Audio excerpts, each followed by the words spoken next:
हिमाचल की 4 लोकसभा सीटों पर 1 जून को होना है मतदान। जनता का क्या है मत, क्या चल रहा है जनता के जहन में, बात करते हैं। तो किसकी बातें अच्छी लग रही हैं? नहीं, बात तो सबकी अच्छी है ना जी। क्या काम करने वाले अच्छे आदमी होने चाहिए। किसने पिछले 10 सालों में ये काम हुआ है, उससे पहले काम हुआ है, क्या है? 10 सालों में बढ़िया हुआ है। सरकार तो बीजेपी की भी आ सकती है। अच्छा, आपको लग रहा है बीजेपी के, देश में बीजेपी की आ सकती है। मंडी सीट पर जो है कंगना जो है विक्रमादित्य आ सकता है। वजह क्या है? ये पिछले साल कुछ काम नहीं हुआ। अच्छा, 5-10 साल में कुछ काम नहीं किया नहीं। अच्छा, कोई काम नहीं किया हमारा। गांव में ऐसे रह गए सारे, पहाड़ के लोग ऐसे रह गए सारे, कुछ काम नहीं किया। अच्छा, उससे वजह से पलटा बढ़ रहा है कुछ।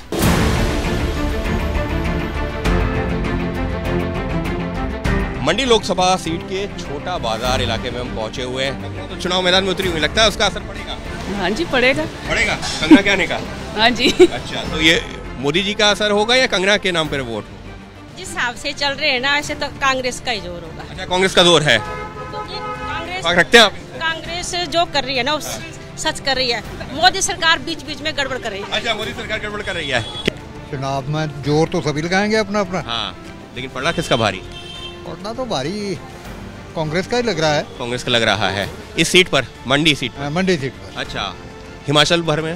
हिमाचल भर में भी इसका कांग्रेस का ही है वैसे। अच्छा। पूरे हिमाचल। और देश में? देश में तो इतना हमारा बाहर का नहीं है जानकारी। क्या फिर भी जो है चर्चा तो होती होगी ना कि कौन जीत रहा है। चलो ऐसा तो है, पर ऐसा सुनाई देता है कि पहले वाला जो मोदी मैजिक था वो खत्म हो चुका है। पहले वाला मोदी मैजिक खत्म हो चुका है। अभी तो कुछ पता नहीं है, लेकिन पता क्या है, ये जो विक्रमादित्य है ना, ये बाजी मार जाएगा। अच्छा लग रहा है। तो कंगना जो है फिल्म स्टार है, उसका कोई असर पड़ेगा? असर तो पड़ेगा ही। कि वो उनके फेवर में जाएगा या अगेंस्ट में? अगेंस्ट में क्यों? जो बीजेपी के थे ना, जो दावेदार थे, वो जो है निकाल काम करेंगे भी कंगना का, तब ठीक जीत जाएगी, नहीं तो खिलाफ करेंगे तो। अच्छा, वो भी दावेदार थे ना। देश में किसका जोर लग रहा है, पूरे देश की बात की जाए तो जब तक मोदी है तो आपको लग रहा है कि हाँ, मोदी एक बार तीसरी बार आ सकता है? हाँ बिल्कुल। क्या लग रहा है? ठीक लग रहा है जी, वो विक्रमादित्य जी कि हमें देखने लंबी पारी देखने वाला जी। हम भी भारतीय जनता पार्टी से सारी उम्र रहे हैं नहीं। विक्रमादित्य ऐसा ना, उसने खेलनी लंबी पारी सर। गांव में जाना, विकास करना उसने। दोनों पार्टियों का काफी रैली के हिसाब से बराबर है। मतदाता बिल्कुल खामोश है। मतदाता खामोश है यहाँ पर? खामोश है। और ऐसा कोई नहीं बोल सकता कि कौन अप है कौन डे, क्योंकि 17 कंस्टिट्यूंसियों का ये चुनाव है। बिल्कुल। और ये पता 4 तारीख को ही लगेगा। 4 तारीख को चलेगा। किसका जोर लग रहा है? जोर तो सामने ही आपने देखा नहीं अभी जो है, जैसे विक्रमादित्य का जो है, और जो पॉलिसी है इनकी, और मोदी की तो सबको पॉलिसियों का पता ही है कि क्या पॉलिसी है और कहाँ देश को कहाँ से काम पहुँचा दिया उसने। बेड़ा गर्क कर दिया सारा ही। रोजगार का देखो आप, और दूसरा देखो, तो उसी फैक्टर से लोग वोट देंगे। देश का क्या लग रहा है? देश में भी जो है उसी फैक्टर से लोग में भी जो चेंज होना है, चेंज तो 100% है, इस बार चेंज होना है।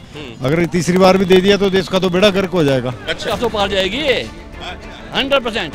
कह रहे हैं कि बेड़ा गर्क हो। आज तो आप बोल रहे हैं ना, आज तो आपको 90% मिलेगी कांग्रेस की, क्यों रैली दिया कांग्रेस की, और सब जितने मिलेंगे सब बोलेंगे कि कांग्रेस की, परंतु यहाँ पर जो है मोदी के नाम पे वोट पड़ेगी। चाहे राज्य में हो चाहे देश में हो, हर 5 साल में बदलाव जरूरी है। लेकिन जिस तरह से दिख रहा है देश में, वैसे मोदी जी का लहर तो है, लेकिन पिछले साल के मुकाबले कम है। 2019 के मुकाबले कम है? हाँ, कम है, क्योंकि 2014 और 2019 में तो काफ़ी ज़्यादा था, लेकिन इस बार नहीं लग रहा है कि इतना ज़्यादा होगा। सीटें बेशक प्रधानमंत्री नरेंद्र मोदी जी बनेंगे, लेकिन सीटें कम होगी इस बार। मतलब हिमाचल की राजनीति के अंदर इस वक्त कह नहीं सकते, क्योंकि रोष लोगों में दोनों पार्टियों के खिलाफ है। क्योंकि केंद्र में आपकी बीजेपी है और राज्य में कांग्रेस की सरकार है, और महंगाई, बेरोजगारी, जो बेसिक मुद्दे हैं उस पे दोनों राजनीतिक दल फेल रहे हैं। यहाँ पर लड़ाई राजा बनाम रानी क्वीन है ना, उस तरीके जो धरातल पर मजदूर किसानों की बात करने वाला कोई नहीं है। इत्तेफाक रखते हैं इनकी बात से पूरी? जी जरूर। अभी हम देख सकते हैं कि किस तरह से जो साइंटिफिक टेम्परामेंट है उसको खत्म करने की कोशिश की जा रही है, और प्रदेश में भी पूरी तरह से रिजाइनमेंट है। जो यूथ है, जो दिन रात यहाँ पे लाइब्रेरी में पढ़ाई कर रहा है, लेकिन उनके लिए कोई टेस्ट नहीं निकल पा रहे हैं उस तरह से। तो हम जिस तरह से अभी करंट जो सिनेरियो है उसमें कुछ कह नहीं सकते हैं। दोनों तरफ बराबर का माहौल बना हुआ है। राम मंदिर ऐसे मुद्दे चुनाव में प्रभावी होंगे? बिल्कुल जी, कोई मेरा घर तोड़ के जाए और वहाँ फिर रामलला वापिस आ जाएं तो उससे बेहतर और क्या चाहिए हमें। कि कंगना उम्मीदवार हैं तो महिलाओं को लगता है कि वो भी एक फैक्टर होगा कि कंगना का जो उम्मीदवार बनाना, या नहीं, वो तो बहुत अच्छा निर्णय है। अच्छा, तो कंगना जीतेगी यहाँ से। तो वोट आपके मुताबिक क्या कंगना के नाम पर पड़ेगा या प्रधानमंत्री नरेंद्र मोदी या बीजेपी के नाम पे? बीजेपी के नाम पे होगा। बीजेपी के नाम पे जी। यहाँ पर केवल और केवल डेवलपमेंट की बात की जाती है और आज हमारे हिमाचल को जिस तरह से पिछले 5 वर्ष के कार्यकाल में उसको आगे लाने का प्रयास किया गया है, सड़कों का जाल बिछा है, आज हमारी कनेक्टिविटी इतनी सरल हो गई है, सहज हो गई है, वंदे भारत हिमाचल में आ गई, तो निश्चित तौर पर हिमाचल जो है जो विकास के मुद्दे हैं वो यहाँ पर प्रमुख। तो RRR के इस सफर में मंडी से इतना ही।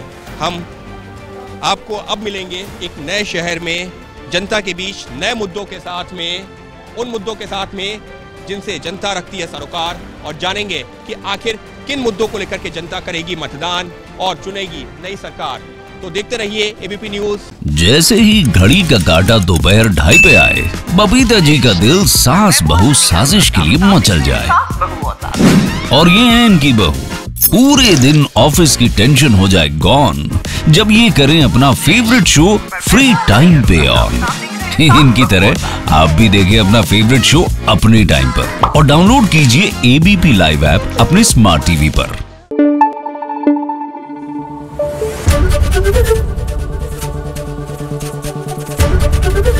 एबीपी न्यूज आपको रखे आगे।